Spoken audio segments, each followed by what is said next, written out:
You're listening to the Coach's Journey podcast, exposing the struggles and celebrating the successes in the life of coaches who are action takers and creating authentic impact in today's world.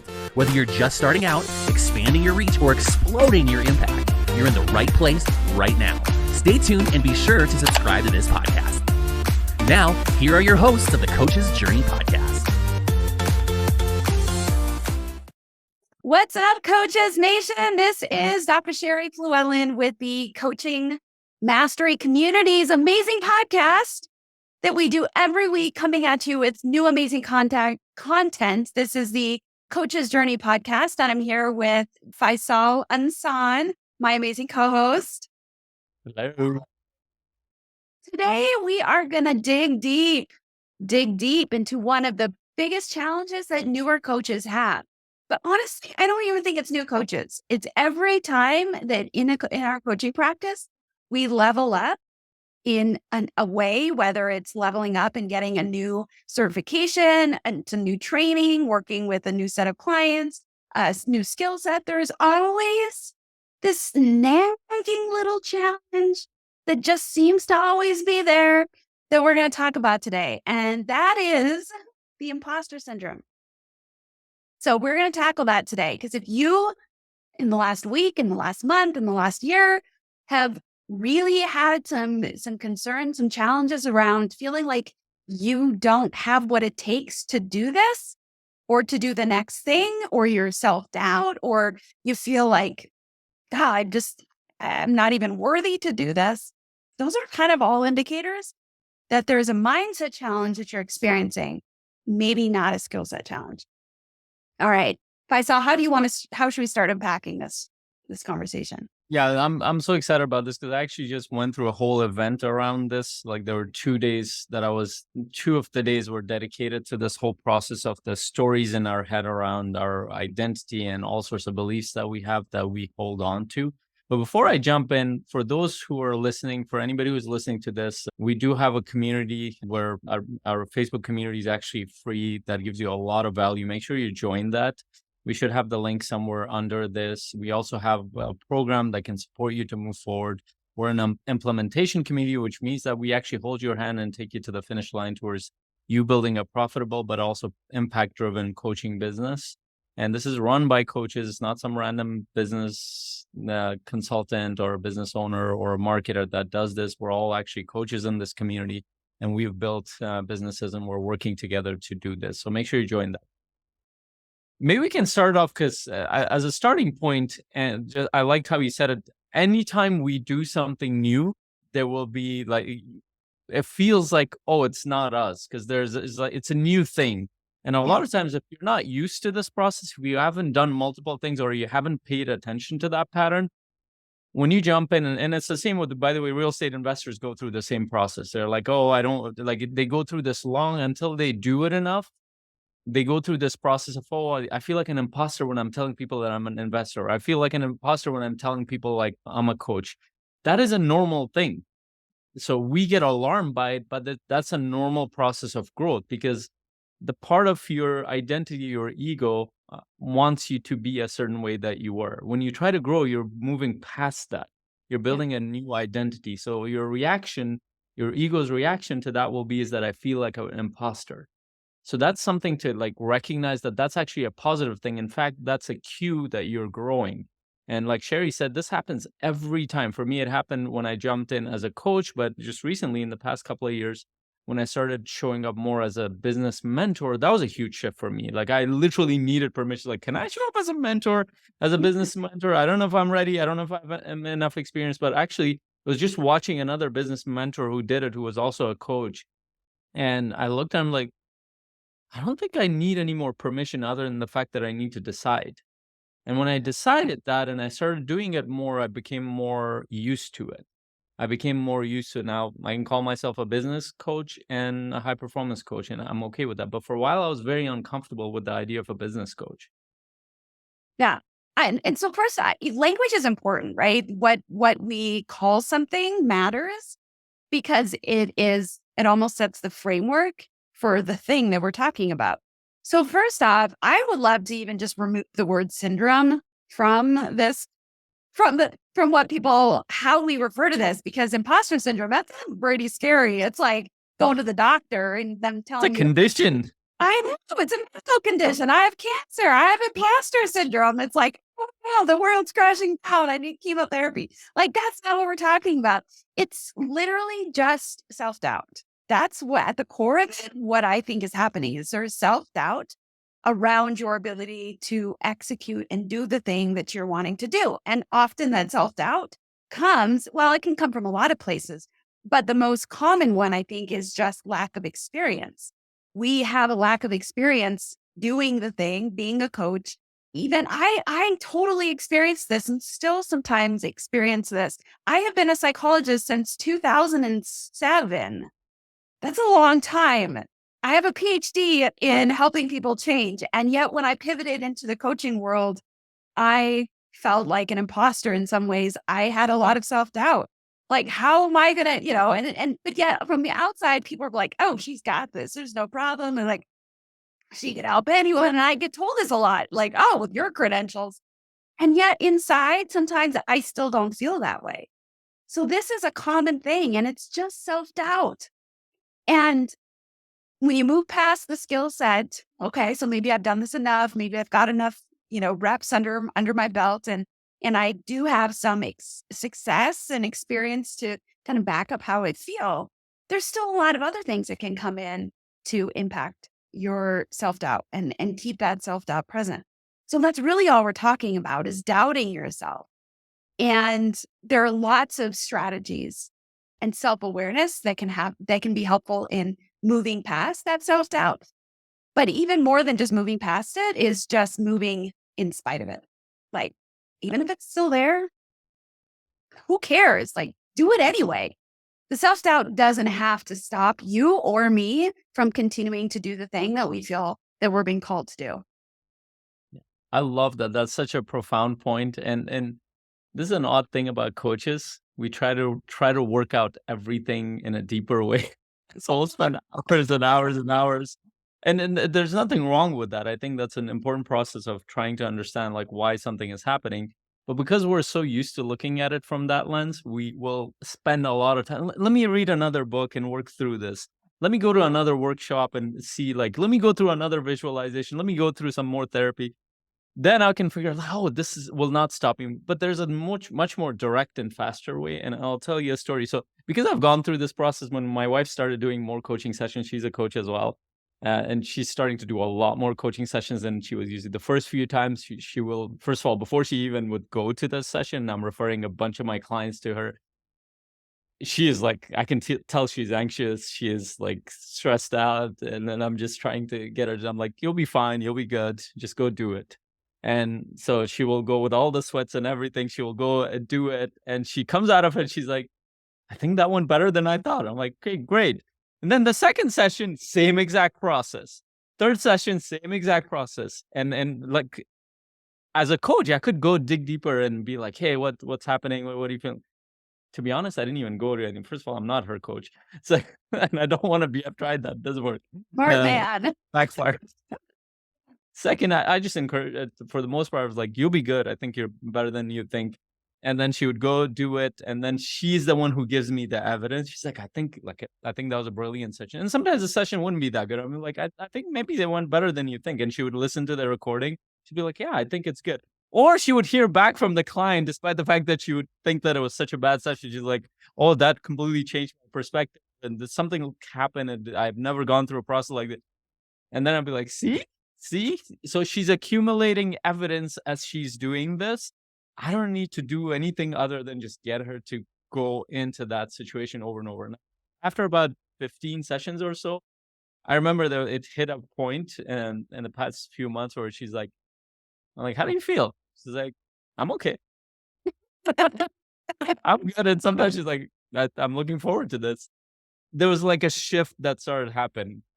And now, is she still anxious at times? Like, sometimes I'm anxious about my sessions, and I've done this for years. That's okay. But that work of actually just putting yourself and doing the thing gives your mind evidence that, hey, you can do this. And yes, you can do the background work of dealing with the beliefs and all that stuff, but this actually helps you develop a new belief while those old beliefs might still be there. And the Yeah. thing that you beat the most is the thing that grows. So an additional perspective to that as well is I don't want a coach who is highly confident, but doesn't have the experience to back it up. Because that is just ego. That is narcissism. That is an inflated sense of ability and self. Like, I don't want that. So I actually think it's healthy to have that level of self-doubt in the beginning. Anytime, whether you're starting or whether you're leveling up and increasing or improving or shifting something in your business, that self-doubt, I think, actually is highly functional because you can harness it to do the work, to give yourself the evidence that you can do it and that you can be good at it. And it's also the motivation to continue to get better. So you're not complacent as a coach, which is easy to do. There's plenty of things in life where, and I think I got this way even as a psychologist, I got to a level where I was good.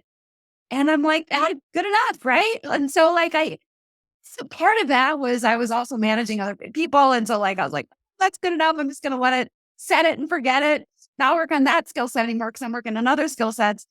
But who wants somebody that's like tapped out in their like growth? Like that's the exact opposite that I think every good coach that I've been involved in, they don't want to tap out in their growth. They're wanting to constantly grow. That's why we're coaches, is we help other people grow. So there's this whole just path of normalcy in growth, and it's having some self-doubt. And it's normal and it's functional. And so I think even the perspective that it shouldn't be there is unhealthy and unhelpful anyway. Yeah, I completely agree. And to be honest, I mean, including me, when I was started out, I did have a little bit of an ego around this. I know that's unimaginable to think. But the way I thought about it, like, because I got a couple of points of evidence, but then in my mind, I'm like, I'm a really good coach. But then here was my thought process. I'm a really good coach. Why aren't people hiring me? Then there's a huge disconnection in that process because I hadn't done enough. Hadn't helped served enough people to even know if I was a good coach or not. I might have worked with one or two people. That's not enough evidence. So what ended up happening, the time that switched around is when I started working with more and more people, when I started actually becoming, but that was by necessity that I needed to do this because I had tried so many other things, didn't work. I'm like, okay, I just need my job as a coach. And this is for any coach that's starting out or in the beginning stages. Your job is not to think so much about, hey, I need to charge people. Your job is to whatever spots you have in your calendar to fill it with calls. That's your job. If you can fill your calendar with enough coaching calls and you're actually helping people, that will give you the evidence you need to move your business forward. And that's exactly what I did. I started filling my calendar. And as I started doing them, something that came up that is very important for the human ego to experience, which is called being humble. The humbleness came up because I suck at a lot of things. Like I did not know how to. I realized I couldn't navigate certain things. Somebody will talk about a challenge, and I would go in a certain direction. I would get blocked, and it's like I don't know how to move this conversation. Then I'd be like, how do I do this? And I would listen to the call. I'm like, okay, I don't know how to what. So I would go talk to some other coach. I would read a book. Like it helped me start to learn. There would be a lot of places I would get stuck, and as I did more and more calls, I realized, holy shit, this is not easy. And I don't think I'm a good coach until I've done more and more of these. And so I started doing more and more and more. And the more I've done to this, even today, I got off, like, it was the first time with this, I've done this before, but with another family, I was doing like a whole group session. And mm, I was a little bit nervous because I want to do good. I want to help them. I want to be, but I don't know how they would react. I had already had a conversation with each of the family members, but I didn't know how they would react to each other. And some of them were closed off, some of them were open.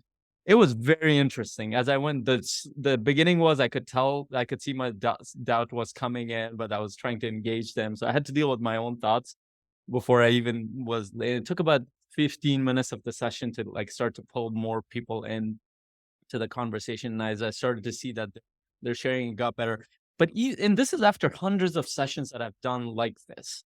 Yeah. And I wasn't fully confident that I knew that I would figure it out, but I didn't know what was going to happen. But actually, that's the reason why we do this work. Somebody asked Brennan Burchard, he's like, how do you get on stage like so confidently, all this stuff? Like, how did you do that? His answer to this day, I remember he said, it's like, the day that I don't feel a little bit of anxiety, a little bit of stress around being on stage is probably the day I will stop doing this work, which means that I don't care about this. And so that's the other piece of it, is that you need to keep doing this work. And as a coach, it's your job to keep getting better. And if you have a thought process that you're not getting clients because you're a good coach, you just don't understand some other things, it's probably not real. It's probably because you haven't talked to enough people and you're not inviting enough people to coaching conversations. I love that. Part of the value, well, I think a significant part of the value of being in a community of coaches, which the coaching mastery community is, it's a community, it's an implementation community of international coaches that we give each other such good feedback.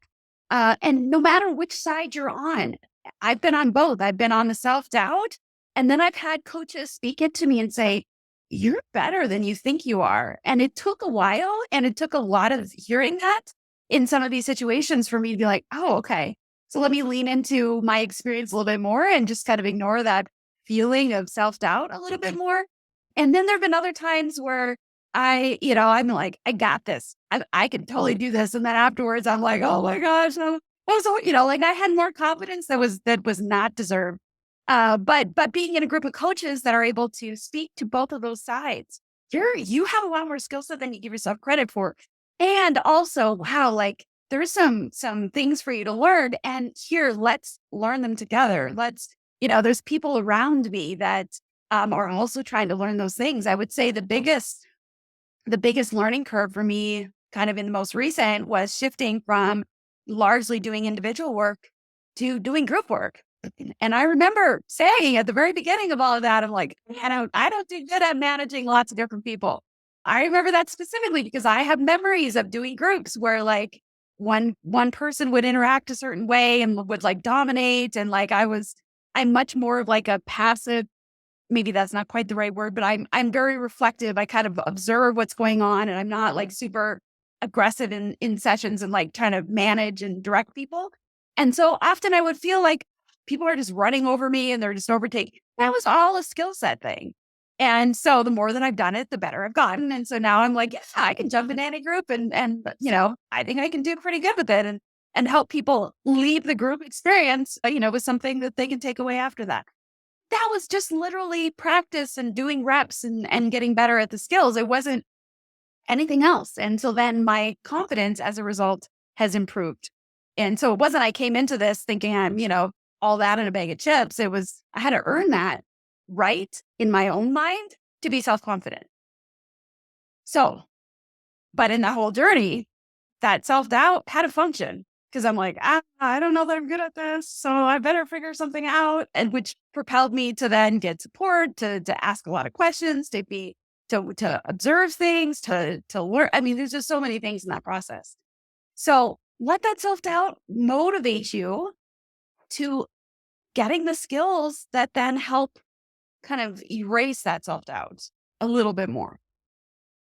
Yeah, and you also, I love this, and you also highlighted another point in there that's really profound. Coaches also tend to have this other. I've talked to way too many coaches. I spent about a week with 500 something coaches.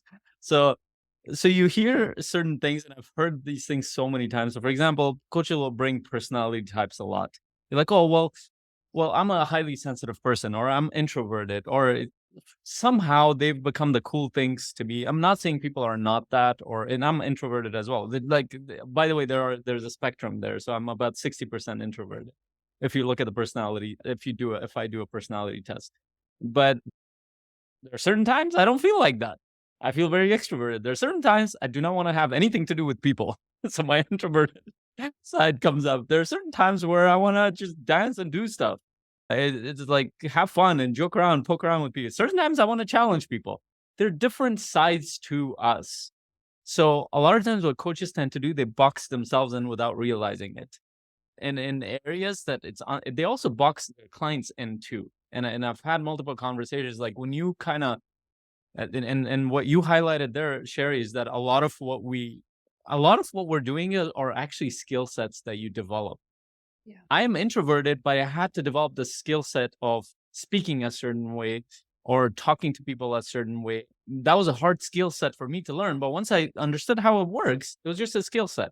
There are skill sets around sales, around negotiation. There are skill sets around speaking. It doesn't matter what kind of personality you have, you can develop them. But when you attach your identity to something specific, forget the fluidity and the way our mind can expand in different ways. And it's something we think that coaches should know, but the amount of times that I've heard this, that, hey, well, I'm a highly sensitive person, I can't do this. I'm introverted, I can't do this. I'm extroverted, I can't do this. So can you learn? And Yeah. if you're open to learning and if you're open to challenging yourself, you can show up in a lot of different ways that you didn't think you were before. And you will freak yourself out in the process too. I love that. And what I'm hearing is that so let's use the example of a new coach. Even a new coach coming into the coaching world, they may feel a significant amount of self-doubt.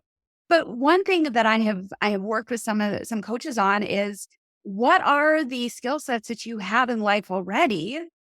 And how can those show up in coaching? Because a lot of times I've noticed that other coaches don't necessarily think that way.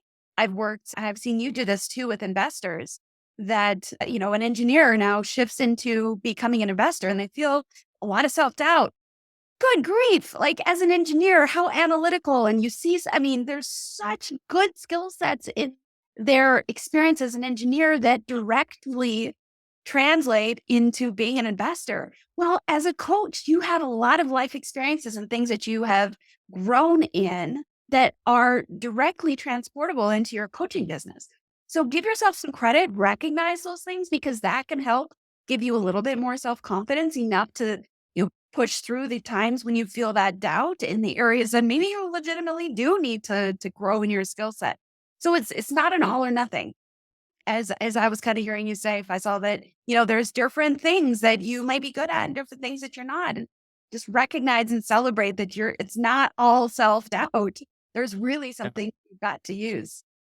Yeah, I love that. And the things, like, I believe in amplifying the things that we're good at and being open to the things that we're not good at to improve in. And maybe you won't get it to 100%, but you will get it to a certain amount that will help you become functional enough so you can bring other people around you who are much better at that. So you can, when you can grow as a business or something, so they can help you in that process.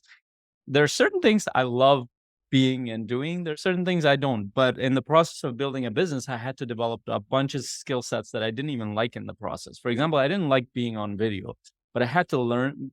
I knew that I needed to learn if I wanted to do the thing that was connected to my mission. I wanted to directly look at people and talk to them, which was the scariest thing for me to do. Not just the easier thing for me to have done would have been to just become a writer and write blogs, because that would have been I'm very analytical. I can think, I can go deeper, I can do a lot of things. But then the scary thing is to talk to people. Now I can't shut up.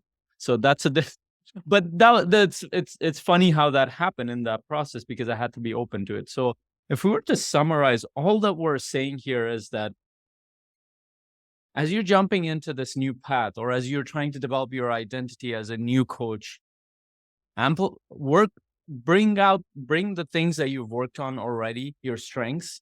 Be open to what you're growing into. If you have doubt, keep moving forward even with that doubt. If you have fears, keep moving forward with those fears. If you have disconnection with the process, keep going forward, because ultimately what matters is your purpose. What are you trying to do? And if you can keep taking steps forward despite those things, you have the ability to make those decisions consistently. And as you do this, you develop the evidence to prove to yourself that you can build this out. Absolutely. And it's possible. And if you're not sure how to do that on your own, I don't blame you. Doing it on your own is hard. And at some level, I quite think is going to be impossible. Join the Coaching Mastery community. First step is join the Facebook group. We got lots of free, amazing content. If you want a lot more depth in the support, we've got other opportunities. But just join the Facebook group, Step 1, Coaching Mastery community. You will get a lot of support there. You'll start to be able to interact with coaches that are doing things and kind of start to see things and it'll be an amazing, amazing next step for you. Yes. And we're excited to see you on the other side. Make sure you like and share this. A lot of coaches need to hear this. That's our mission, to help them understand that they don't need to do this alone, and they don't need to feel like they can't do this. And we have solutions to a lot of the things that they're trying to do. So make sure you share this with your friends, colleagues that you've connected with. And until our next conversation, hope you have an incredible day. Bye. Bye. You're listening to the Coach's Journey podcast.